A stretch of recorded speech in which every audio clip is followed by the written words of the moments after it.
name. Ooh, you gotta represent. Represent. Just mine. Check it out. I made some cool beer glasses. Wow. You know, the next step is like you need to set up your own brewery. Oh man, I've been wanting to do that for so long, but I don't have the equipment here. I need to get some equipment. Wait a minute, how did you do the glass? Did you just blow it or what? No, there's a company that made them. I'm gonna sell some. I made a batch of them, and I'm gonna sell cool. them. Yeah, that's sweet. What is this, episode 15? Shit, Chris, maybe you might want to talk about Mo and how he'll kind of be on the show intermittently or something like that. Just because people might be wondering, unless he explained that already before. I don't know. I think we're live. Are we live? Are we live? Yeah, I see him on Facebook. So okay. Hi everyone. Welcome to another episode of DJs and Beers. Ali, trivia question. Which episode is this? Which episode is this? The good thing is that out of all of us, I'm the most organized. It is 15. So I can tell you with confidence that this is week 16. But episode 15, because we skipped one. We skipped one. But did I? Oh, yeah. Okay. I counted the one we skipped because I felt like maybe we were there in spirit, but we weren't physically present. Yes. So, yeah, it's 16 weeks total, but show number 15. So this proves to you that Chris is a pessimist and I'm an optimist. I'm what? Sorry, I didn't listen. Sorry, I didn't listen. I'm just currently. You know what my rule is? We're not live until my your YouTube, huh? Until my YouTube is live. So I'm so sorry that I keep you waiting now. And Ali, you have to tell me again in a little bit. Hold on. I'm just trying to find out where I do this. Pessimism and optimism. I need to open YouTube Studio. Hey, everyone watching. Represent my city right here, Long Beach. We're not really doing anything. Oh, right. Long Beach, represent.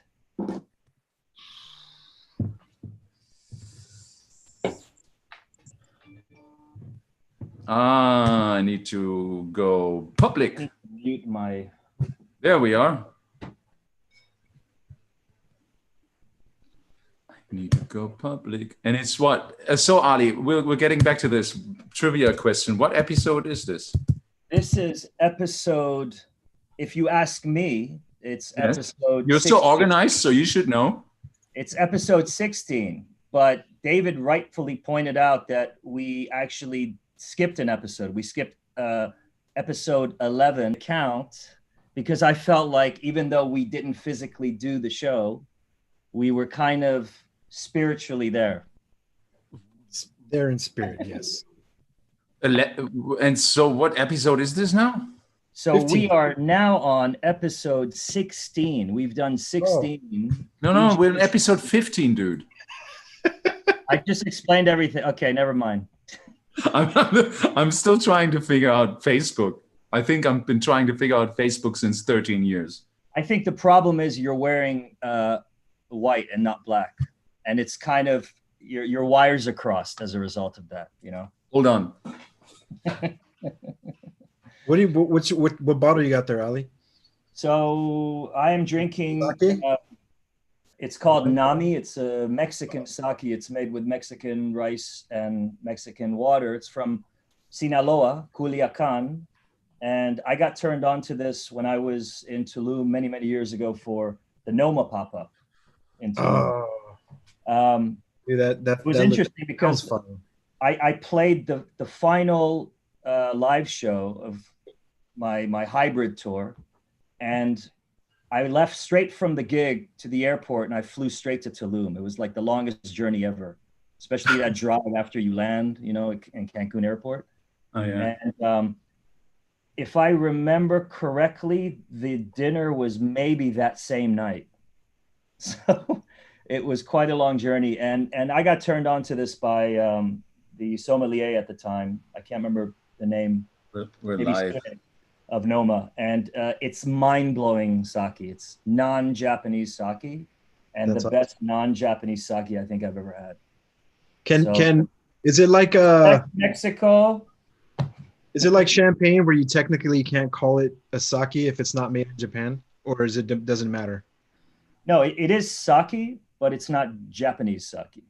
Okay. But it So the name has nothing to do with where it's from. Adheres to the strict, rule of sake making, which involves basically just 3 ingredients: water, rice, and then a mold that converts the rice. I remember in Minneapolis, there's this restaurant called Moto Ai, and they also brew their own sake there. And it's actually pretty delicious. I mean, I'm no sake expert, but I was like super into their sake. Nice. And I think it's like one of the very few Americans that are actually brewing sake, which is pretty interesting. You had recently you kind of like drank 2 bottles all by yourself or something, or were you with friends? 2 bottles of sake? It was just you. Just me. Because I was like, I wanted to cut the carbs down a bit from all the beer. So I was like, I'm gonna get some sake, and that's when I had text you like, what's good, and that blue bottle was actually super good. So I really enjoyed that one. I think I'll buy that again. Yeah, I can't remember what that was, but there's an amazing sake shop. I think it was the first in America. It's called True Sake. Shout out to Bo, who owns True Sake, and he was one of the first Western. Because I was, I wanted to cut the carbs down a bit from all the beer. So I was like, I'm gonna get some sake, and that's when I had text you like, what's that? Hey Chris, that blue bottle was actually super good, so I really enjoyed that one. Sorry, I'll buy that again. Someone's playing their audio. I'm sorry, that wasn't me. You guys know that Facebook just totally looks different now? I don't know. I never got it before. Now I don't get it at all anymore. Well, I put on a black shirt. Is that better? Yeah, thanks. Yeah, it's because the other one was an eyesore. I'm sure for many people watching. I already read a comment that they were actually liking me in a white shirt. Maybe I'll just switch back and forth again. Hey everyone, welcome to episode number 15. 16. I'm sorry, I'm just ready now. We should do an episode DJs and sake at some point. I would be up for that. I still have a bottle here too. Maybe that brings us in a different. Yeah. Was it down for that? Well, we talked about, and I think it's going to happen. We're going to do a DJs and Weed episode with Björk. Yeah, we're still trying to figure out how to talk to each other at the moment, but we're working on it. Yeah, that'll be fun. 2 stoners talking to each other is not a pretty sight. Conversations, it could get weird too. Who knows? Those guys are 2. Oh, that's right. Ali, nice to have you back. For those out there who are waiting for, well, you were with us last week, but Matt and Mo are having the night off tonight. And so you have to deal with the 3 of us, but we have a wonderful guest. Yes, our guest is none other than Anja Schneider. Many of you know her as the boss of Mobilee Records, an amazing DJ and producer. Radio host. And radio host. Yeah, I mean, I didn't know this about her. I didn't realize how involved in radio she had been, and that's something we can talk about with her. But that's how I met her. Kind of. Yeah, just to borrow from her bio, which was crazy. I read it today for the first time. Anja, DJ, producer, radio broadcaster, label owner, tireless creative force, mentor, and mother. So she wears many hats, as you can see, and she's our guest today on DJs and Beers, and we want to welcome Anja from Berlin. And I'm very curious of what beer she's going to be drinking. So let's get Anja on. Hold on, I need to push the right buttons here. Why is this not working now? There's an unmute button, and I can't hit the unmute button. That's crazy. Well, it's okay. I love the silences, the awkward silence. It's a good time to tip. Because it started different. You made me change my shirt, dude. It's like that's. I was trying to correct your mojo. There she is. Hello. Hi, Anja. Hallo, everything okay? Can you hear me? Anja, einen schönen guten Tag, Anja. Wie geht's dir so? Danke. Heute Wir können doch mal ein geht's. bisschen Deutsch reden hier in der Sendung, oder? Die anderen, das muss doch mal keiner verstehen hier, oder? Alles okay? Ich habe gehört, heute hat es geregnet in Berlin. Es ist ganz eklig draußen. Also es ist Ehrlich? nicht der Sommer, wo wir jetzt eigentlich sonst wären. Aber schön bei euch zu sein. Es freut mich. Thank you so Schön. much for the invitation. This is wonderful to be with you. And it's good to Nice see to have you. you. Not that you see many colleagues lately. Yeah, yeah. I mean, like you know as well as I mean, we all know, like our industry is there's such a big social component of it. I mean, we're constantly traveling, we're constantly running into or playing with one another, having dinner with one another. So part of why we do this show is not only to have like kind of a weekly check-in between us, but to invite people on that we haven't seen in a while, that we want to have like kind of a reconnection with, and maybe learn something in the process about our industry or about ourselves, you know. So thanks for coming on. Thanks. Yeah, it's really nice to have you. Yeah. First question first. I'm having a California ale again tonight, and we're just wondering what kind of beer, or if you're drinking beer at all, because I have this beautiful bottle for the night. Oh my God. I have a red wine and I have a tea. A Long Beach lab. I Dude, love that's super local. And what do you have? A tea? Yes. You should have told us before. We would have made DJs and tea. Yes, I think we had this before. It was someone else who did the tea always back in the days. No, I'm actually coming from Cologne, and in Cologne is beer is a big thing. A lot of people say it's not a real beer, but actually I don't like it. And even if I'm German, I don't like it. So I choose a red wine, a Primitivo, to join you guys. Oh, all right. Yeah, you still have alcohol, so it's all good. As long as it's alcohol, yeah, that's all that matters. What's the beer from Cologne? It's Kolsch, right? Yeah, Kolsch. Kolsch is the Cologne one. Which is a really light Helles. That's the one is that the one they give in the little glasses? I always forget. Yeah, like the thin, long glasses. Yeah, you drink it really quickly. So Anja, virtual cheers. Yes. Cheers. Cheers. Cheers. People love screenshotting that. Anja, I think the last time we saw us was in San Diego in October, right? Last year, which feels like 20 years ago by now. Yeah, it's ages. It's feeling really long time ago. And I mean, for us, our whole life changed so radical. And it was not always easy. I have some good, some bad days. I don't know how you feel. But for us all, probably, you know, our life changed from 100 to 0, which was quite a challenge, especially to be home and to be with your family constantly, to do homeschooling. Yeah, this was quite a fun experience. And also, I don't know how it was with you. Even like everyone said in the beginning, oh man, now you can go to the studio being creative. In the first weeks, I couldn't, because I was so in a kind of a depression, because it felt everything so weird, because there was nothing scheduled. There was like a big hole. So I needed my time to felt myself again and to be back on track. You and I, we were texting just before getting on, and I didn't realize that it was like going to be an hour, or it was an hour before we had to come on the show. And you said time is so useless nowadays. Like the notion, what does the notion of time feel like to you these days? Because DJs, you know, we're in that hamster wheel, and we're always complaining that we don't have enough time for our friends, for our family, to be, you know, to have enough creative time in the studio, to have just time on our sofa watching documentary films or something on a Sunday afternoon. Now that we have like this crazy abundance of time, what do you do with your time? What does that feel like? Do you have a new value of time, or are you feeling like you don't quite know how to make use of all that time that you now have?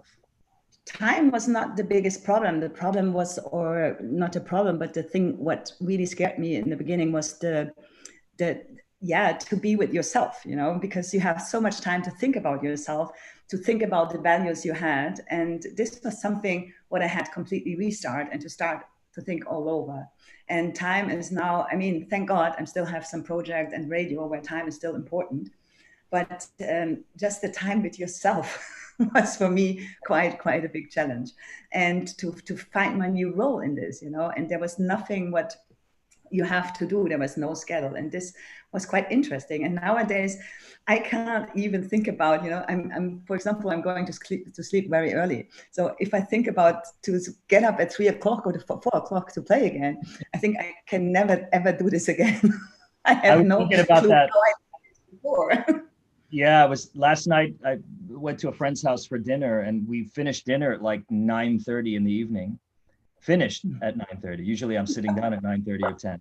And I was just sitting on the sofa and thinking, of the days when, you had to get ready to go on at 2 or 3 or whatever in the morning. And sometimes there's not enough time after dinner to get a decent amount of rest. So you spend that time like, going to a bar or prepping a bit for your set. And I was thinking about how I'm going to dial back in to that lifestyle and that routine. I think it's like riding a bicycle. I think our bodies adapt, once we start touring again constantly. It's obviously going to be awkward and difficult in the beginning, but, our bodies will very quickly adapt to how it used to be. Of course. And we're missing this also. I mean, we have to be serious. This is the worst thing that I'm really missing, to be in clubs, to play music and to see the sweaty faces. This is something I never thought, that so simple things getting so important for me, even like touching friends, everything feels so weird now because we are in a completely different reality. And these are things I'm really missing. And yes, and I'm missing also the lack of sleep, and to be 8 o'clock going out of the club, not really, walking That's straight. amazing. This is this typical pictures or what we had. This is things what I'm really missing now, I love that you're going to miss the lack of sleep. That's like, Don't miss that. But honestly, I think when we go back to work, it's not going to be like you go back and then you have that exact same schedule as before. I think, it's going to start like you have 1 gig a month, then you maybe have 2 gigs a month, then you have maybe 3 gigs a month. So I think we can slowly adapt to it too. Like that's kind of the feeling that I have. It's not going to open up everywhere. It's like little spots, little pockets. Like, for example, I'm going to be in Rome next week, a little rooftop party, open air. So this is 1 gig in July, Then there's 1 gig in August in Switzerland. Wow. And then there's maybe 1 in September. I noticed. Oh, Ali, I think we played there together on Malta, the BPM festival. BPM festival. Yeah. Yeah, I mean, I'm getting messages ever since they made that announcement. I think it was yesterday or the day before. I'm getting so many messages from, obviously they moved it from Portugal to Malta because, right now it's very difficult for a lot of people to enter the EU, including me, coming from America. But, everybody seems to be looking at that event as like the first kind of big event back. And I looked up the statistics, the COVID statistics of Malta the other day, and they've only had like 9 deaths and very few cases. And I was thinking about like, how do they feel, the Maltese government, how do they feel about, this event, this big event? Because they do, Annie Mac does a yearly event there. They do Creamfields, lots of other big events.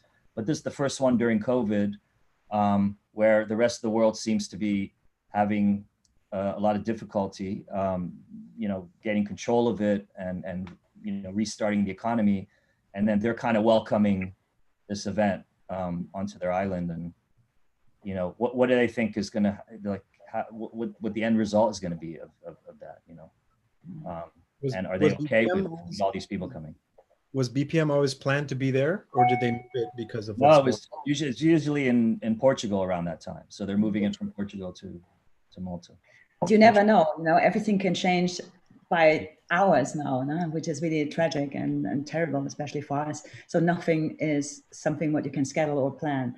And this is something what people, and to be not secure is something what makes us as most worried, because this is really a situation we never experienced, as me for it personal, not, Yeah.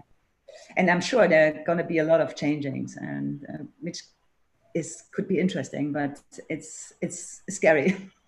I was doing a lot of, everyone's doing a lot of self-reflection right now, starting, with thinking about like how you first got into this industry. And, you know, things weren't secure when we first got into it. Yeah. But as we became more and more successful, that sense of security felt like it was always there. But now we're right back to, you know, where we started, where we're like, you don't know if this career choice is gonna work out. Is my calendar's gonna be full again somewhere? Am I gonna have like 2 gigs in a month, 3 gigs in a month? Like going back to calls, can you play? And then you have to go there somewhere, you have no information or whatever. It's going to be more like, secret things, you know? Yeah. Are you worried about the health? Like, are you going to sit it out until there's a vaccine, or are you going to choose? Actually, I'm happy because I don't have a family or case or something, or like someone who is with like underlying conditions. Yes. So at the moment, I'm not scared about this. You know, I'm scared always to go and then to give it to someone else, of course, you know, but this can happen everywhere. This means not that I'm playing in a club and this could happen. This can happen even when I go to the supermarket, you know. This is something which is also a little bit crazy, because I think so many things are open again and so many things are possible.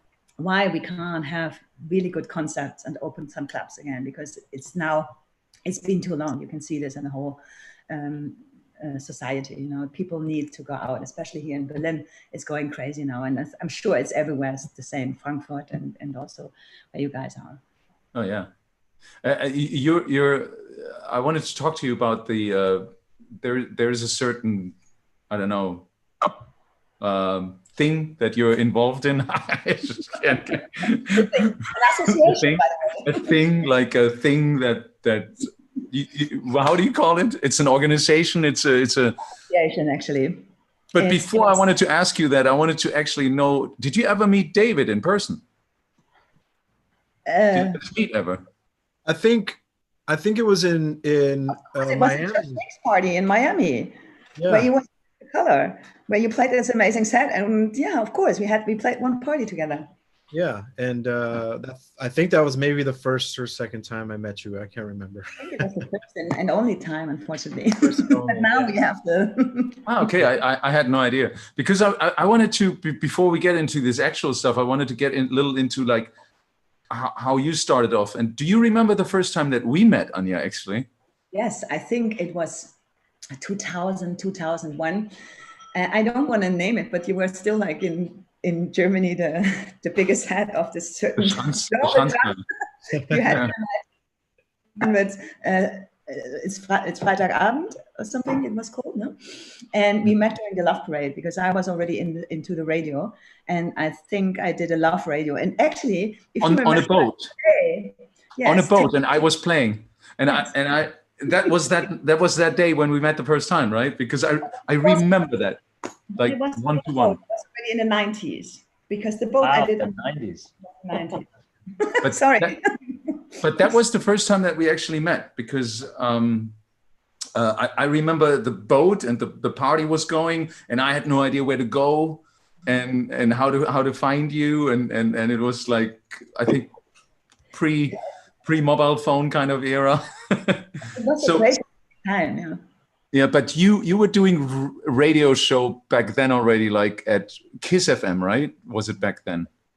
Tell us a little bit about how you, because yes. I'm always interested in radio too. I've always been interested, but how did you get into radio and the DJing? How did that start in Berlin? Oh, actually, I was born in Cologne, and there was already during this time, end of the beginning of the 90s, there was already a scene, but I was always looking to Berlin, and I know there was the place to be. So, and I took one day my little Citroën, you know, this little Ente, and we're driving 12 hours from Cologne to Berlin. And I had an actual plan what I want to do. And the first thing I did, I went to Tresor, and my heart was like going like this, because I was really young during this time, just to say. Wow. And it was in the beginning of the 90s, where upstairs at the Tresor was not the techno area. They were playing hip house during this time. And I was standing there 5 hours by myself as a little girl. And then I took all my fear away and asked someone, I said, sorry, is this the legendary Tresor? And I remember that it was like yesterday that someone took my hand and said, no, no, no, come on. And then he took me to this little stairs, you know, and I was walking downstairs and I could feel the bass. I could see the strobo. I could smell it. And I will never, ever forget this moment. And I still get goosebumps when I think about it. I think everyone has these special moments where you get into techno and electronic music. And then after this weekend, because I was dancing there until 6 o'clock, and then everyone went to Planet in Cologne. There was already who was the DJ? Who was playing when you went? I had no idea who was the DJ in Tresor, because you could normally you couldn't see anything, and I was not into. I was just wanted to be at this place, and I remember that there's something going on, and I wanted to be a part of it. So I decided I have to move to Berlin. After the Tresor night, I went at 6 o'clock, which was for me completely stupid, to the Planet. And I remember there was DJ Klee playing and disco. And everyone was so nice. You know, you could talk. In Cologne, we didn't have this. When you met people after 6 o'clock in the morning, it was a little bit shady, you know. So, and I know I had to move to Berlin, that there's something going on. And I needed to be a part of it. So, and I moved to Berlin, and then I started at this. What year was that? Hmm? What year was this? Yes, 92. 92, wow. Yeah.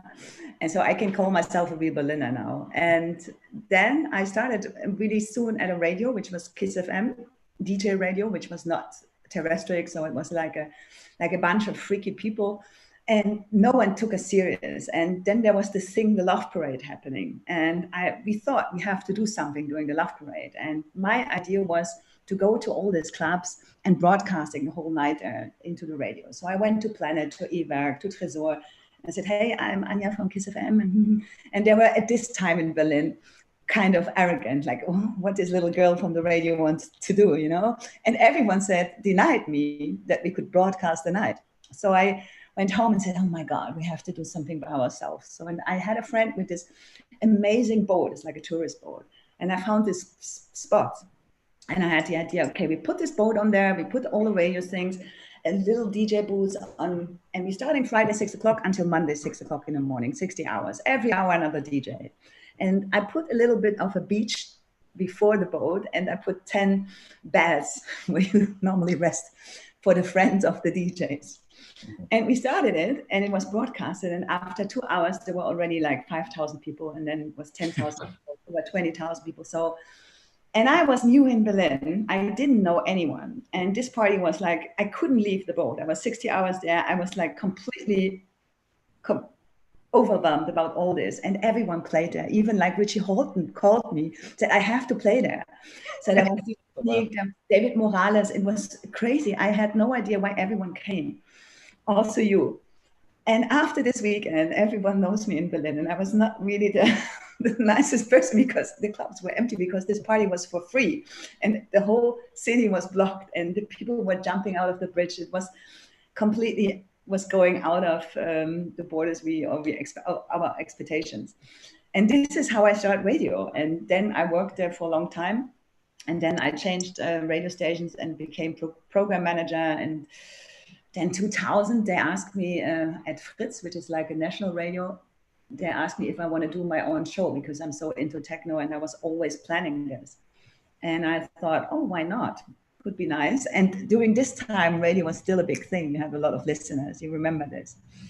And then I started my show, Dance Under the Blue Moon. And then I became also a DJ, because I had a lot of requests. And I thought, okay, if I can do this in the radio for 30,000 people or even more during this time, I can do this in little clubs. Were you on the radio? Sorry to cut you off. Were you just playing one record after another and kind of talking in between about the record, or were you? Did you pre-record like a DJ mix and then you would come in, and how would you? What was the format? I was always this classical. I played the record from the beginning. I tell the people something about the music. This was always how I grew up with radio. I learned a lot from radio, because it was in my generation one of the most important media thing. And this is how I do it. I'm always playing records from the beginning to the end and tell people something about it. And then I had always guests also. And this is now 20 years ago with the radio. Do you have any old recordings anywhere? Or do you post any? Yes. Tapes. Yeah. You plan on putting them online anywhere, or is it just for personal? use? Yeah, a lot of things are online, and sometimes I feel a little bit ashamed because I was really young. I was like, I was screaming, and I learned, of course, my experience get better. But if I listen to these old tapes where I was, for example, I was do recording when eWork was closing, one of the biggest techno clubs we had in Berlin, and yeah, this is quite funny. So I don't want to put it online, but a lot of people put it online during the time. Gotta find some of those. I remember being on the radio at the first year of I guess it was like 1990, first year of college. And that feeling of it was just next to the cafeteria. So you had to walk through the cafeterias, and my slot was like lunchtime or just before lunchtime. So I would see a lot of the friends that I know in the cafeteria, and they were all like ravers, and they all loved the fact that I was really championing that style of music. I would see everybody and go in and that feeling of broadcasting just to the campus, and really to that immediate area next to me, the cafeteria, that felt so empowering for me. I really loved that kind of control of turning people on to things that were turning me on. And also, it helped that we were getting tons and tons of promos, really cool promos, triple packs, things that weren't being released commercially. And most of the people that were working at the station were into other genres of music. They didn't really care about all the dance stuff that was coming in. So they just let me take it all with me, which was great. But I know the feeling. It's a great feeling. No, radio has that special feeling. I've always felt that as well, and that draws you back. You don't know who's listening. I mean, today it's different. You can see the numbers and whatever. And streaming sometimes feels a little bit the same as doing a radio show. But the old times when you went to the studio, I used to do a show with Pauli Steinbach in 2000 till 2003 called Pitch Control, and you went Thursday nights to the studio, and then you were in the proper studio, and you had your headsets on, and you were just thinking that people just drive in their cars and they now listen to whatever you're going to play them. It's a weirdly empowering, but also really nice feeling that you're able to share your passion with people out there that maybe didn't even think they would want to listen to you right now. They accidentally tune in. And that was a nice thing on FM radio, it's just you had the most random people walking on, sitting in the car listening to you. That was beautiful. I remember in the late 90s, early 2000s when, it was almost impossible for anybody to just get their music on on a proper radio channel or program. So you had college radio stations, and that was a great way to promote your music as well, because you just find some DJ that just hey, I'll play anything, just give them a mix, and then your music will end up on some college radio station, and who knows what comes from that. I played a couple of colleges before here in Long Beach, in 98, 99, and it was through that, from sending a mixtape to a college radio station, and hey, do you want to play one of the frat parties? I was yeah, totally down. Amazing. Yeah, and it's nice because nowadays, when we all know, when we come to a gig, if we are lucky, we have 3 hours, but normally you have 1 hour and a half and you have to perform. And radio show gives you completely freedom to go a little bit spaced out and play stuff what you can't normally play on your gig. It's really amazing. And if you not do it okay, kids, I'm going to tell you something and you have to listen to this, then you're always on the good side, But it's the biggest fun still for me. Actually, in my comments here in Facebook, somebody, Michael Jung, just posted the April 20th, 420. That's a good date always. 1997 Fritz Crazy Club Radio DJ Disco. 4 years of eWork radio. Fritz Mitschnitt Anja Schneider. If anybody's interested, it's in my Facebook comments. Wow. And a link to one of the recordings? Is that what it is? Yeah, there's a link to the recording, yeah. Okay. Anja, would you take calls? Were people allowed to call the station and talk to you directly? And did they come on the air and ask you questions? And I did. Did you have artists whose music you were playing come in for interviews and things like that? I did this back in the days when I was able to do my shows live, but my show is on the weekend and this makes it impossible. As of now, it's possible, but so I did this, and I did even some talk shows. And actually, due to the whole lockdown and the situation we are in, I was feeling I always had the idea I want to do a podcast, a deep talk with people from the industry, because we have so many interesting people around us. And sometimes you don't know so much about them, and there's nothing the time to talk deep and where they're coming from. So I was able to do like a podcast, what I'm doing now weekly, every 2 weeks, where I'm invited some people that I found interesting. They have something to say. I want to give them like a voice. And I had interesting guests already. I had as a global brand manager from Elrow, because he has an interesting history. He was from Slovenia. He was tour managing UMEC. Then he was Kazantip. I met over the years, and now he has this big brand and this huge success. I had DJ Anja. She was in Brazil, 14 years old, playing records on at the discotheque from her father. I had Red X. Yeah. Wow, 14 years old. Yes, and you can give the people and she was even driving 80 kilometers per bus to Sao Paulo to buy records for this. And she was 14 years old, and she went to a lot of, and this makes her how she is. And this was sweetheart. Yeah. And then I had a Red Access, also a group of Tel Aviv. Then I had Fiak. And I have to tell you, this was for me one of the nicest days, because we are, so long into the business. And then you have this fresh, I don't want to say kids, but they had such an amazing energy. They came to my studio and they were smart. And I was so filled on with so much positivity, because they were so great. And they have really interesting ideas, and, how they go onto projects, because we are like in a, not kind of fucked up, but we know everything how to deal with some things, and they were so fresh and so open-minded, and this was so good, and that really filled myself, my heart, quite with a lot of love and energy. And the next one I have Etap Kyle, and yes, so I go on. Yeah, Fiak are like a ray of, I mean, if you watch their Insta stories, they're hilarious. It's like puts a smile on your face every single day. You may be in a funk or whatever, you go to their Insta story and just their energy comes through. In everything that they do, whether it's the music or the arrangement in the music, their photographs, their social media presence. Really, it's great to see such positive energy during this period of crisis. They remind you to take everything a little bit more lighthearted. You watch the videos, you're like, I'm stressing way too much. Let's light one up. And so, Anja, you started Mobilee in 2005 with Ralph. Yeah. And how did you, it seems logical to go from radio and DJing and stuff to setting up your own label. What was the catalyst for setting up Mobilee?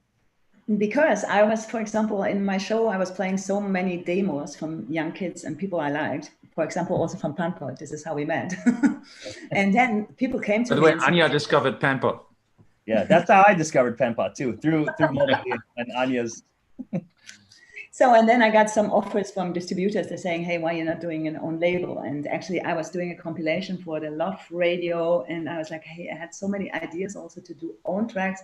And then it was logical. It was organic that I had my own label, and I did it. And it was a lot of fun and was very successful. But then was also, after some years, the time for me to say goodbye from Mobilee. Yeah. Was the split amicable? Or was it? No, it was, of course, it was a split, or it's always like a little divorce, and it's not easy. And sometimes also an asshole. And it took me a lot of tears and a lot of thoughts, but I couldn't do it. It was not feeling right at the moment for me. And it was too much a brand. And I wanted to go back and to find back my creativity and wanted to be more me. And I had great people. It was my family. But I had to save my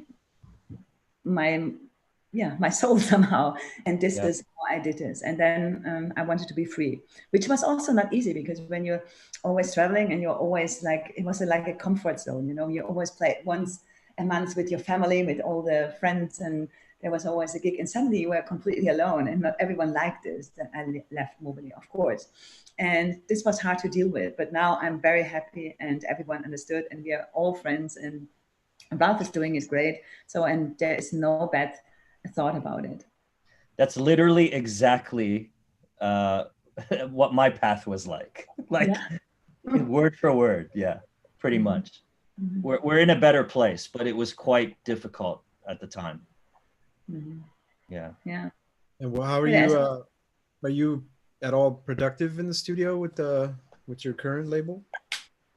Yes, actually, the most of the releases what I did were coming from me, and I'm doing this with my nice husband. We have a studio together. This was also like I had the chance to rent a huge studio place in Berlin, which was amazing. And I teamed up with my partners, with my husband, and with Klaas Lindblad, who's doing mixing and mastering. And we have an amazing space, and we have all the studio space, and that gave me all the freedom to do what I want to do, to be productive with music and to do my radio projects. And I'm very happy to decide about this.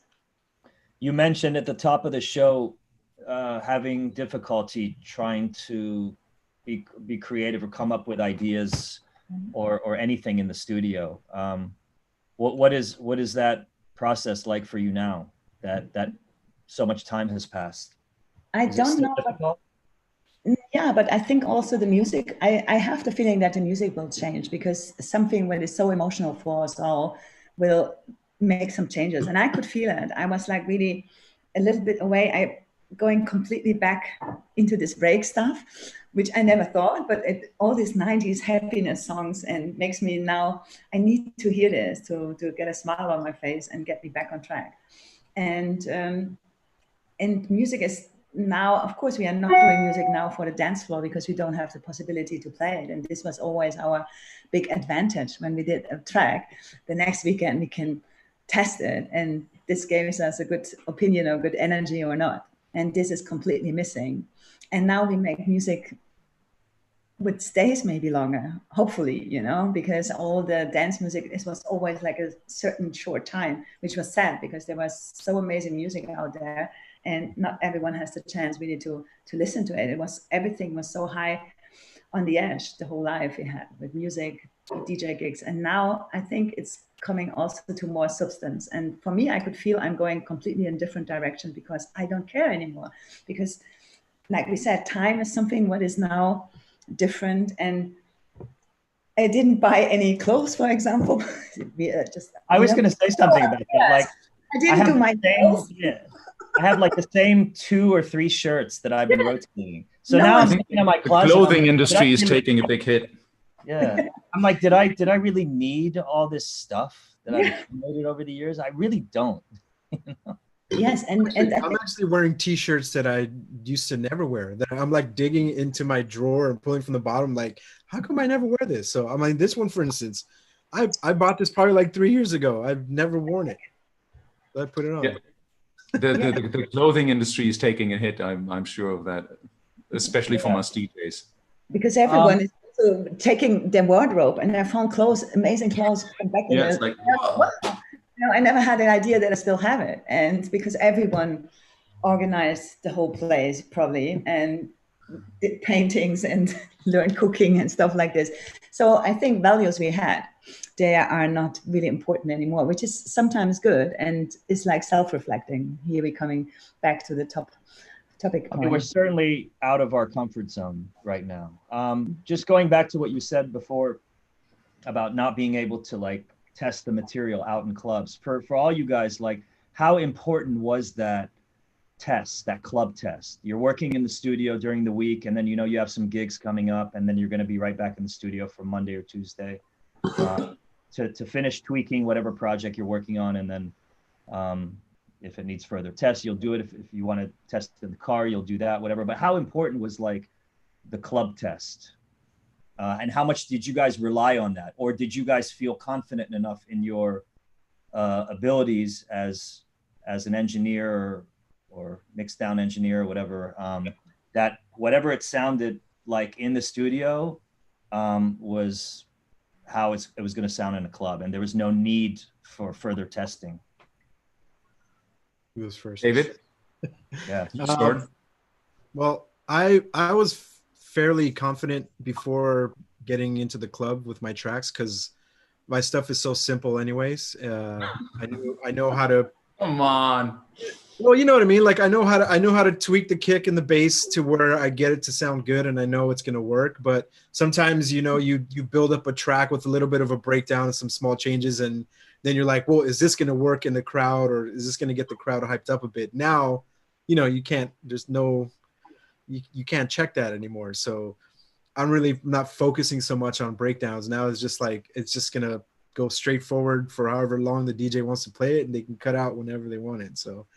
Back to like the more easy DJ tools for me, I think.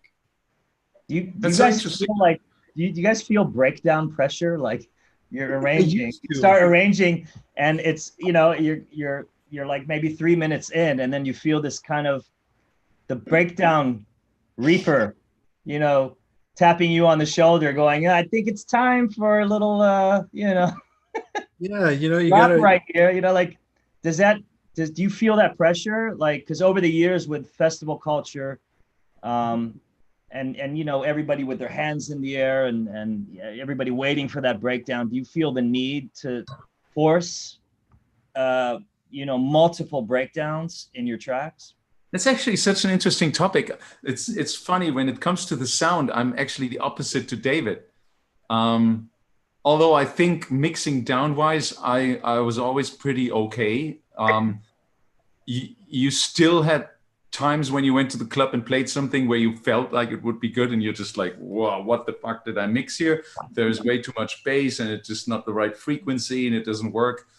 So I had that sensation. But on the other hand, when it came to arrangements, I never really needed to use to have an audience to understand if my arrangement would be working. If it's working for me, I knew it would be working. I have to force it upon the people so it works. But it's sound-wise, so it was the other way around for me than David has it actually.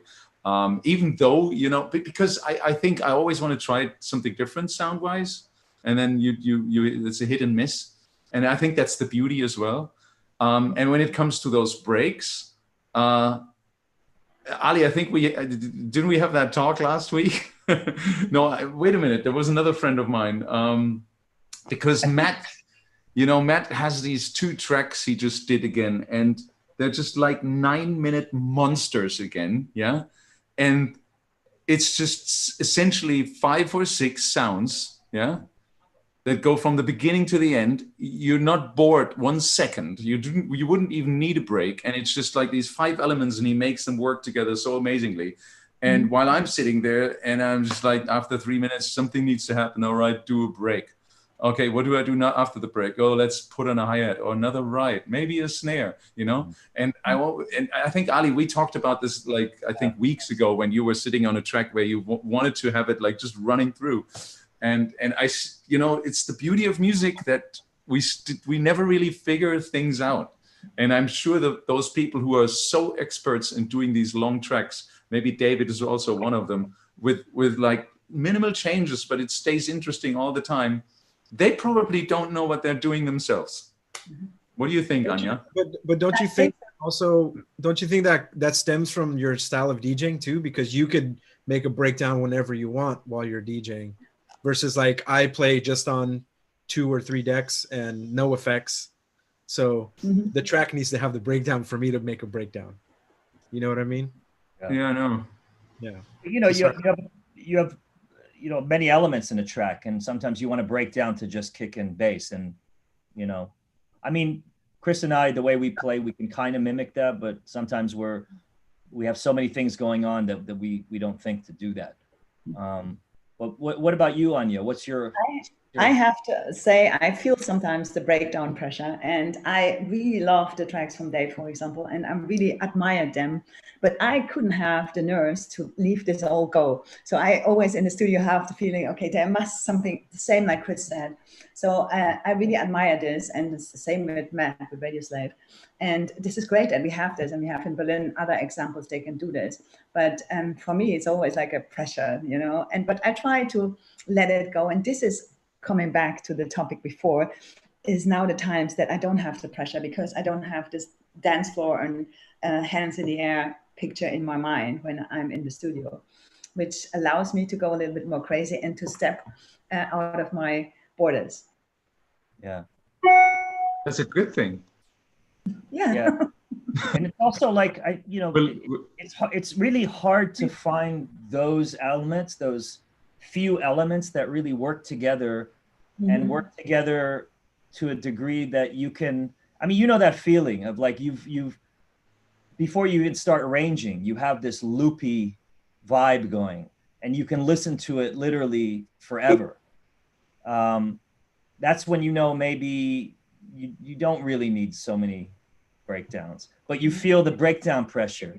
Oh, I'm gonna play this festival and that festival. It wouldn't it be great to have like everyone's hands in the air and like completely break down to silence? And I think to a degree, I would have to say, and maybe I feel like I've had this conversation with people over the years, is like the rise of festival culture has influenced to some degree how we arrange music and whether we feel like you know, we should put a breakdown in or multiple breakdowns in or not, you know. For example, it's not a bad example, but it was for me always a nightmare.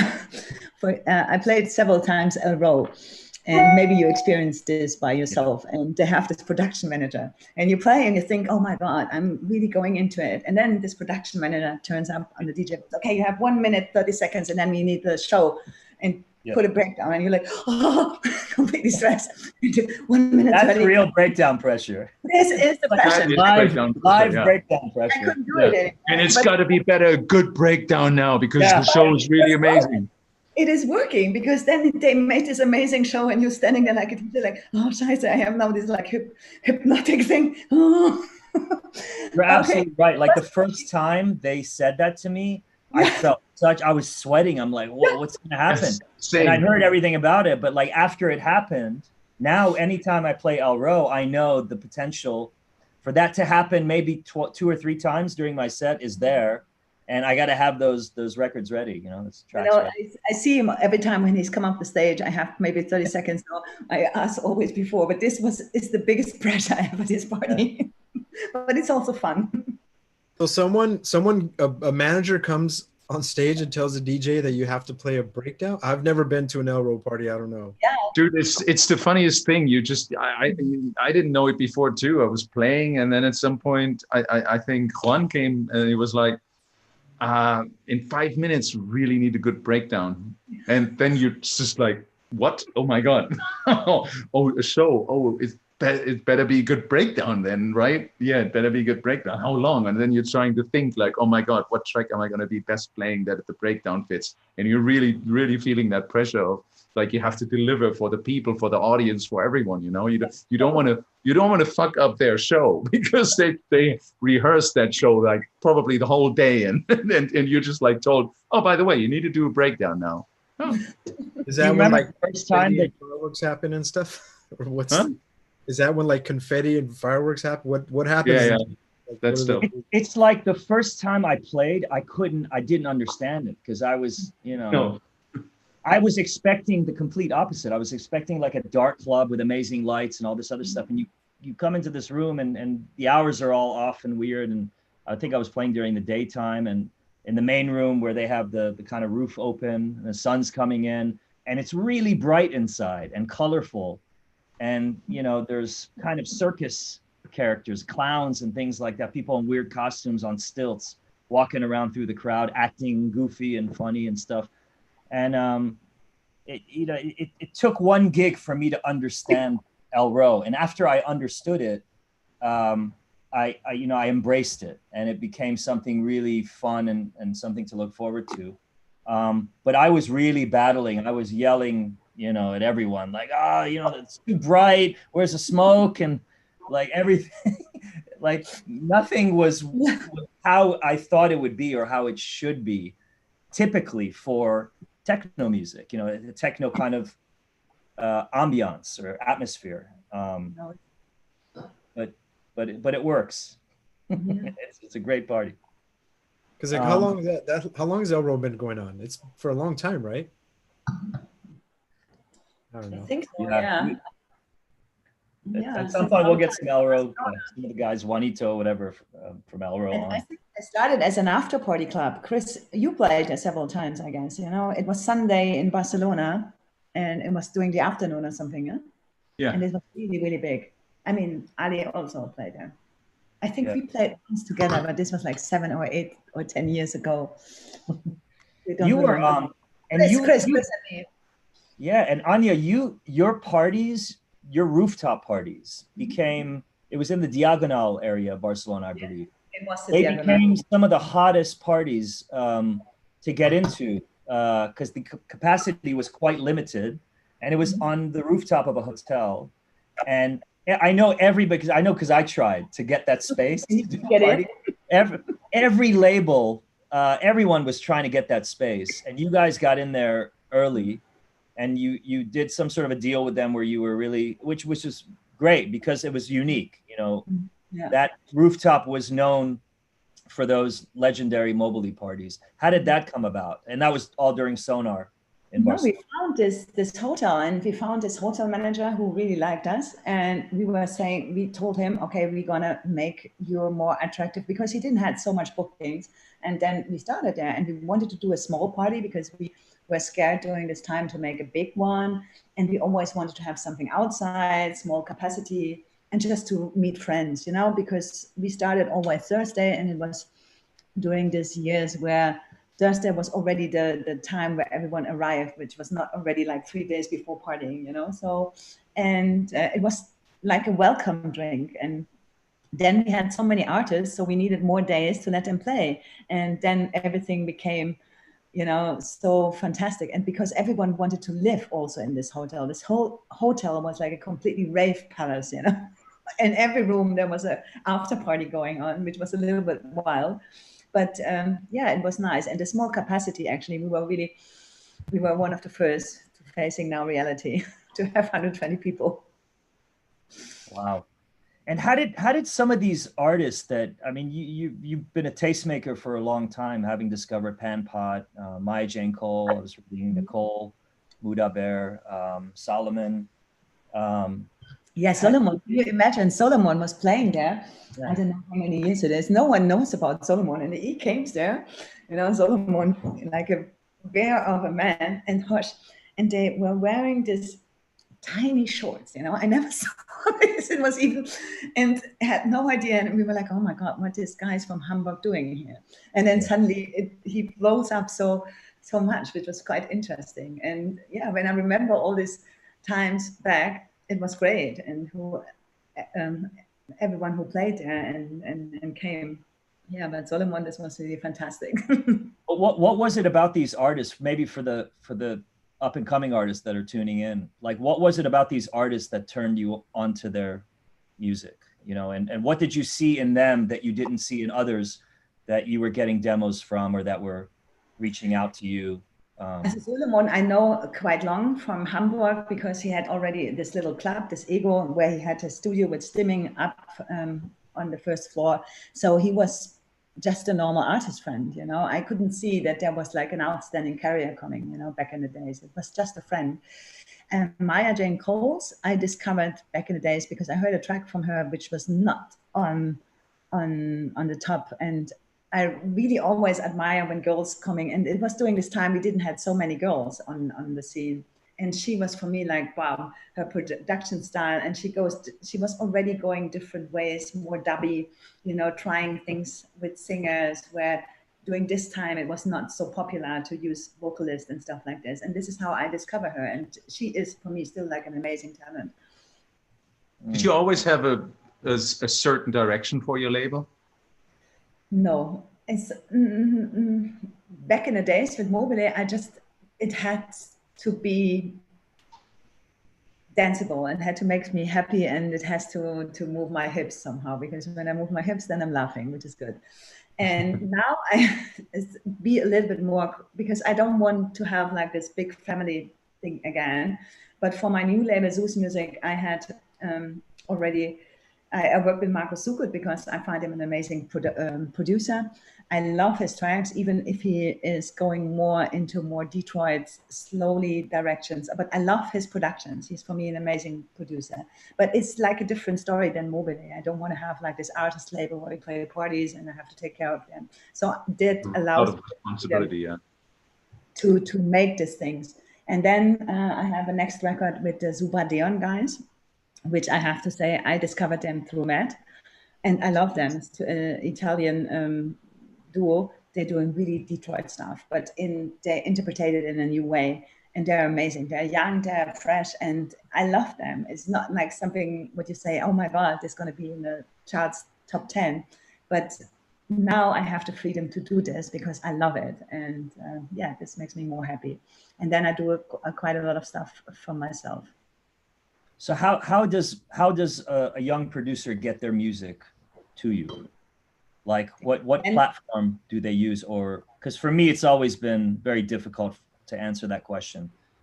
Somehow, and I can't explain why, I never had anything really set up. And even when I did, it would get filled up so quickly with so much music that I just avoided. But for whatever reason, music just found a way new music, unsigned music, just found a way to get to me, to where the label was really, really, and still is quite active. What was your approach to all that? Actually, I'm not using a platform. People sending me music because they know me, or mostly the other way around, that you met them and you liked the DJ set. You know, sometimes we were traveling so much and we met a lot of young artists. There was already a connection. So I did it, for example, with two young guys from Italy called Reform. I played with them Loveland, and I loved them because I loved the set. And then we spoke and blah, blah, blah, and they sent me music and directly signed them. Zubadeon, I was really after them. Marco Sukot, I was after them. But I'm always open for that people can send me music. And if they know how to reach me, which is nowadays quite easy, then they will find a way. But I'm always trying to answer everyone. Looking back in your label history, how many demos from unknown people have you actually released then? From unknown people? Like you just get a demo and you're like, oh, fuck, I'm gonna release it. Yeah. There was no connect. What I mean by unknown, I mean like that you didn't know that person before. You know, you've never heard of the producer. It's just like a completely random demo coming towards you. I knew personally was Sybil K. All the others came to me like a demo, or I was running after them. And there was a Miss Kitten release, which of course I knew and was a big fan. But all the other, and sometimes it's also good when you're asking. I think there's nothing bad about it, but I'm always listening to every demo they're going to send to me. I give everyone a chance, and I'm always trying to give them feedback. It's not easy. Of course, because when you remember when you started, for me, it's really important that you get a feedback. I mean, sometimes when we're going to release a record, we're also looking to the statements, what other colleagues are saying, even if it's just downloaded, you know, but we want to know how this. And I can understand this. So I try to be always honest and tell the people what I'm thinking. I think we've had this discussion quickly before about would you give feedback, I mean completely honest feedback, even if you didn't like the track, or were you just not say anything at all? No, because I don't think that it's necessary. I got this sometimes in my tracks, and I'm asking myself, why are you sending me then a feedback? Then leave it, because it gives you a bad feeling, first of all, and actually it's not really important. Sometimes I had some things where I was thinking over why you don't like this track. It's exactly what you're playing, you know, because sometimes opinions are different. But I would never ever give a bad feedback. I would not play. David, you just recently tweeted about that, right?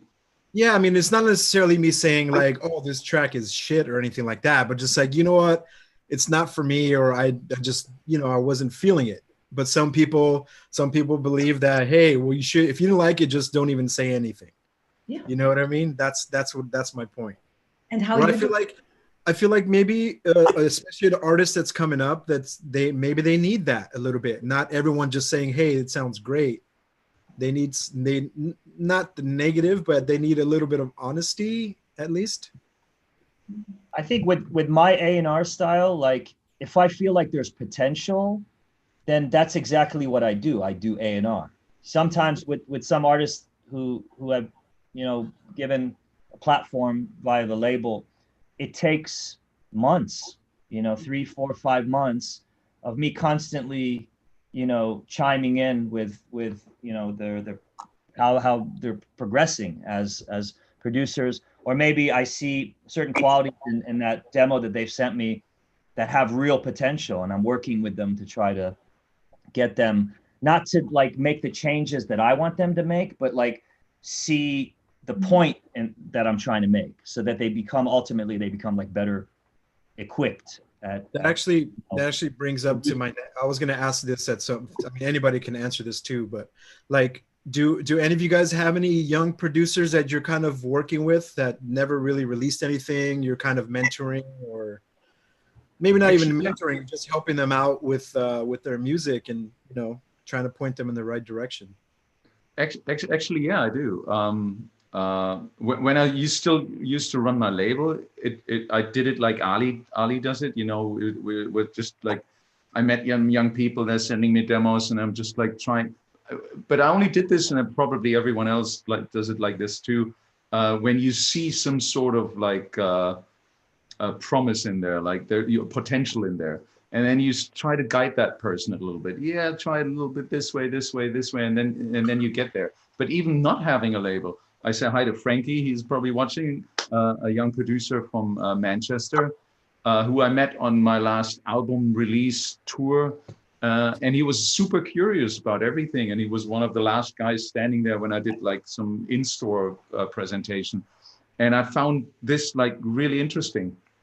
He's probably laughing right now when he's watching, because I found really interesting in that moment. He was asking the right questions. He was like, I was wondering about that and about that when it comes to the music here. And we're basically in constant contact. He sends me his music all the time, but by now he's releasing a lot of music, and I've been playing some of his music on my streams as well.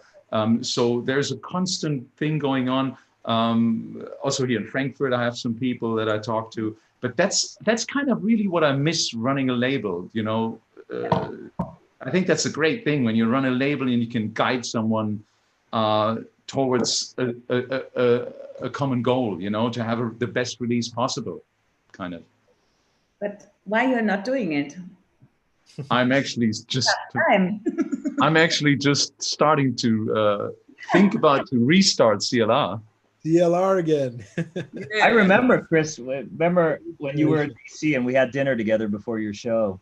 It was a really cold night, and you were telling me that you were winding down the label, or you had stopped it already, like maybe.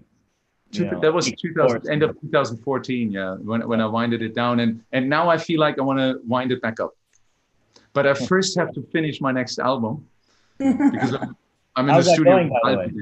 That's going really well, and doing loads of mixes, and then I'm already like I feel that I'm already gravitating towards restarting CLR now. Mm-hmm. Super. Yeah. How about you, Anja? I've already done the first steps, talking to distribution and everything. I hope you have a lot of breakdowns in your album track. There were a lot of breakdowns. Breakdowns were essential at 3 minutes 30. 3:30. Yeah, that's where you start really thinking, hey, I think, yeah. 3:30, it needs to be the breakdown, right? You have one track that's only breakdown. No it's kick called drum. Just it builds up and the track ends. But let's move a little bit towards now again here, because I want to get back to the, what is it again? Like, okay, all clubs are closed. Everybody's suffering. Opera houses and theaters get millions and millions of subsidies to stay afloat. Clubs get nothing. And Anja, you are heavily involved in what can you call that organization again? Tell us about it, because I find this insanely interesting. Yeah, me too, actually. And I had no idea that this was working. When all this happened, what in Berlin started, there was building an association called Bookers United, where all the agencies, and for example, in Berlin, there were in the beginning 80. They were building this association called Booking United. And now, after March, we are 200 agencies and 2,000 DJs. They're all signed in. And we built this to help everyone to get a voice, to act maybe together. And it was even for me when they were building it in the beginning of March, and then they asked me if I want to be the speaker for the DJs. And so suddenly I was in there in a meeting, in a Zoom conference like now, with like 80 agents. And you can imagine, you know, not everyone was always like nice to each other, but suddenly they were all together. And it was so nice to see that everyone was honest, because we are all in the same boat, like we say, it's so nice. And everyone was helping each other. And now we are there to talk with the politicians and to give people hope and to find structures and to have a voice, because we are still really, really calm, and not everyone heard us. And I think we are the last ones. At the moment, I have the feeling that everyone gives a fuck about us. And it's unbelievable what kind of big industry we are, you know. And everyone, if you compare it to Lufthansa, for example, they got 9 milliards of euro, and the cultural thing in Germany got 1 million. And we make actually more money than Lufthansa did in the past. And it's really, really, it's really sad somehow. And it feels like that they really don't want to help us and to support us, which is really hard. For example, in Berlin, there was like 2019 was 1.48 million of euros, sorry, euro in Berlin, because of the club industry and about events and people that come to Berlin because they like to go out to clubs, they go to hotels, they go to restaurants, they're going to buy things. So, and this means... Sorry, 1.4 million or billion? Milliarden. Billions then. Billions. All right. I'm not used to this number, so sorry that I don't know it in English. 1.4 billion. I just know it in Germany because I just read it. There was like a study. So and Berlin's get really sad and bad now, because everyone is really suffering. All the clubs, they don't have money anymore. They have to pay this terrible rents, and there are no solutions for us. And even now, even during the summertime, if it looks like that we could probably be outside and we'll be safe, there is not a solution that we can present ourselves. So everyone is really suffering. And that means not even the clubs, it means also the DJs. And as you might know, is also the DJ who plays like 20, 40 gigs per month, and also the resident DJ from your bar. We are all on the same side, because even the DJ who has like a bigger amount of money has more structures and more people there in this concept. So it's really, really bad. I mean, do you think the politicians view us as our industry as a benefit or a hazard? Like, do you feel like they don't want to align themselves with our industry because of maybe some of the images or references to drug use and late nights and things like that? Do you think there's a stigma attached to our industry, and that's why they would rather, I think maybe, do you think they're aware of the contributions that our industry makes, but for political reasons, they don't want to align themselves with us? They're not aware. And even when we build up Booking United, you know, there were 80 agencies, and they have global players around the world. That means they make so much money, even in Berlin. They pay the taxes since years. So there's a huge industry. And it's unbelievable when you see this, who is always sitting here in Berlin, who is sending the DJs and the artists out. It's like, it's a huge industry beside of the clubs and the whole business. And at the moment, I have the feeling they don't care, because we have to be serious and honest to ourselves. We didn't present ourselves really good back in the days. You know, we were always like, oh, everything is amazing, private jets, 5-star hotels, and everyone thinks now, what the fuck? Why you don't have some savings, or why you're suffering? They don't see that we built actually an industry and like a concept for this. And at the moment, especially in Berlin, it looks at the moment so bad, because I don't see a hope, honestly. Also, it's like well, the industry itself, we're just seeing as entertainment, which I think the government's like, you're not a necessity, even though you can kind of break it down that it kind of is a necessity. People need to get out and socialize and do stuff and be out in public. But like, when you weigh the money of where it's going to go, entertainment's like most likely what is like the last thing.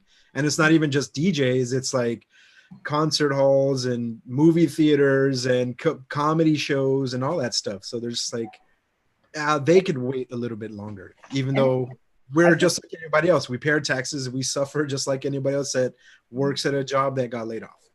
Well, what you're doing is great, Anja, because you're realizing the power of like representation, like a representative body.